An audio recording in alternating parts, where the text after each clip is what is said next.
Shalom, selamat datang dan selamat menonton di video saya. Yang pertama-tama saya patut mengucap syukur kepada Tuhan karena Tuhan yang begitu berikan kekuatan, kesehatan, tenaga, serta hikmat dan pengetahuan sehingga saya bisa membuat video seperti ini. Di sini saya akan memperkenalkan, nama saya Priyo Pugoya. Status saya mahasiswa kampus STKPN Sentani.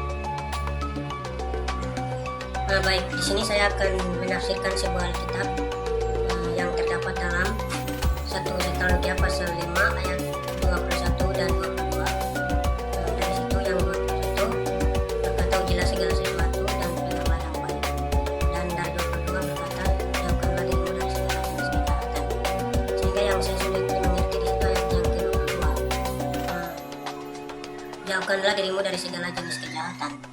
Karena bagaimana jika kami menjauhkan dari segala jenis kejahatan? Karena di dunia ini ada baik dan buruk segala jenis kejahatan. Di dalam situ ada terdapat juga yang baik. Sehingga kalau kami menjauhkan jahatnya, bagaimana bisa ditinggalkan juga hal-hal yang baik di dalamnya?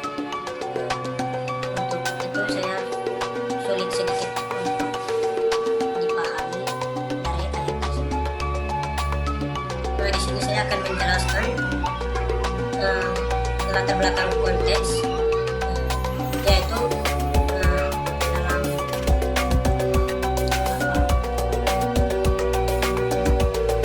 surat Tesalonika. Surat ini ditulis oleh Paulus untuk jemaat Tesalonika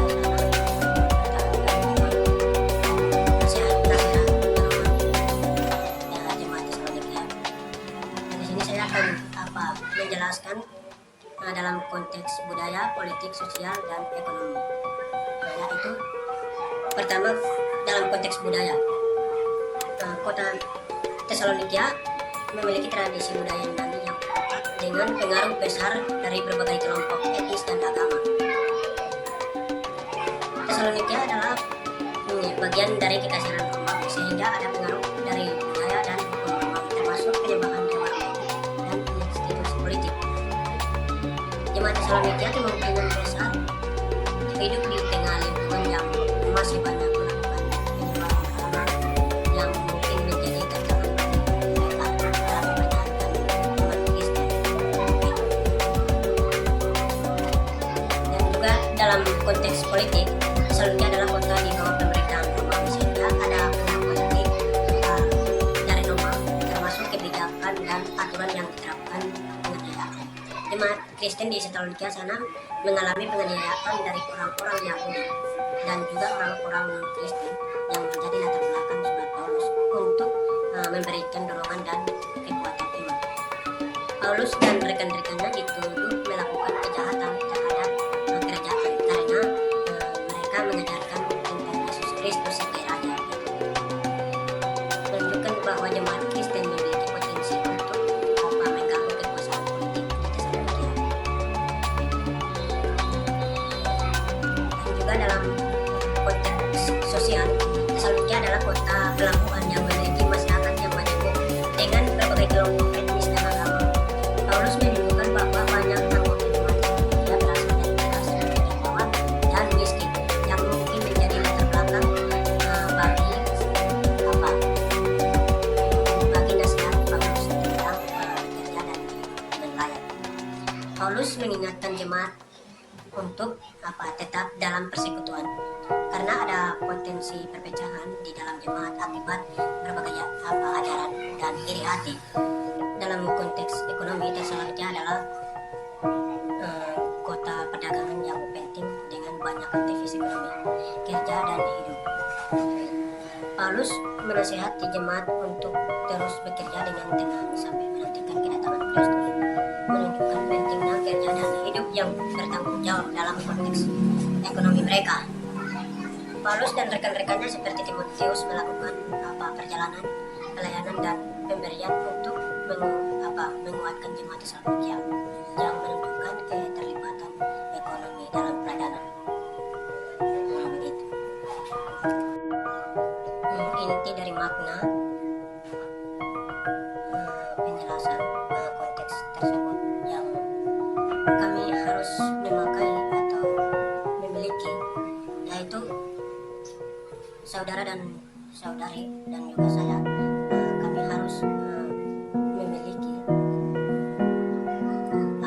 pemahaman sebaik-baiknya. Jangan mudah untuk terpengaruh, mudah percaya, dan mudah untuk memegang hanya dari sekali lihat atau sekali ucapan dari pengaruh-pengaruh yang lain. Untuk itu jangan mudah untuk percaya, tetapi memahami atau mengenal sesuatu sebaik-baiknya dan memegang itu buat saudara-saudari dan juga untuk saya makna dari teks dari teks ekonomi, politik, sosial, dan budaya.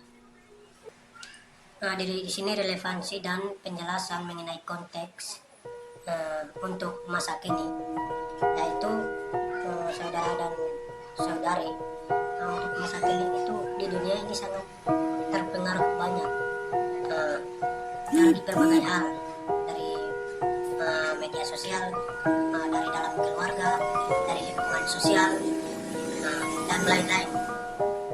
Untuk itu salah satunya yang kami harus memperhatikan atau mengenali dengan sebaik-baiknya, yaitu dalam lingkungan sosial dan juga dalam lingkungan media sosial, karena kebanyakan terpengaruh dalam media sosial.